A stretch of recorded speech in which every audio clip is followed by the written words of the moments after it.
Hi, welcome to light talkies.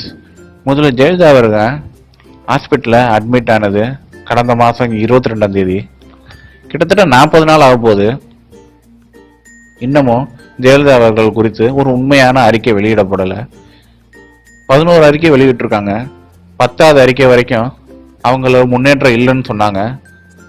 11வது அறிக்கையில் அவங்களுக்கு முன்னேற்றம் இருக்குன்னு சொன்னாங்க. நேற்று கைரேகை ஜெயலலிதா அவர்கள் வச்சாங்கன்னு சொல்கிறாங்க. இப்படி பொய்ய அடிக்கு மேல அடிக்க ஒரு கட்டத்துல மக்களே ஜெயலலிதா அவர்களுக்கு உண்மையான நிலை என்னங்கிறத தெரிஞ்சுக்கவே வேணாம்னு நினைச்சிட்டாங்க போல. ஏன்னா ஆரம்பத்துல இருந்த பதற்றம் இப்போதைக்கு மக்கள் மனசுல இல்ல, மக்கள் கண்டுக்கவும் இல்லை, அப்படியே விட்டுட்டாங்க.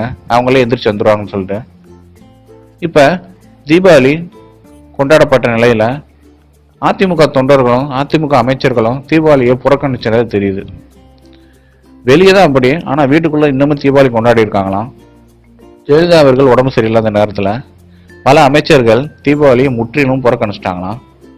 ஜெயலலிதா அவர்கள் இப்படி இருக்காங்களே அப்படின்னு சொல்லி வெளியே அழுகவும் முடியலையே அவங்களால. ஏன்னா அழுதா கூட எதிர்கட்சிக்காரங்களும் மற்றவங்களும் ஜெயலலிதா அவர்கள் என்னமோ ஆச்சுன்னு சொல்லி பரப்பிடுவானுங்க. ஸோ அதனால மெல்லவும் முடியாமல் துப்பவும் முடியாமல் ஒரு மிதமான கண்டிஷனில் இருக்காங்களாம் அதிமுக தொண்டர்களும் அமைச்சர்களும். ஓபிஎஸ் அவர்களும் எப்பயும் தீபாவளியை சிறப்பாக கொண்டாடுவார். ஆனால் இந்த தடவை சுத்தமாக கொண்டாடலையாம். ஓபிஎஸ் அவர்கள் இன்று தேவர் உருவ சிலைக்கு மாலை அணிவித்து மரியாதை செலுத்த வந்தார். அப்போ அவர் முகம் ரொம்ப சோம்பலாகி தோய்ந்து போய்ந்தது நல்லாவே தெரிஞ்சு. அவங்க தேவருக்கு மரியாதை செலுத்துறதுக்கு முன்னாடியிலிருந்து ரொம்ப சோகமாக இருந்திருக்காரு.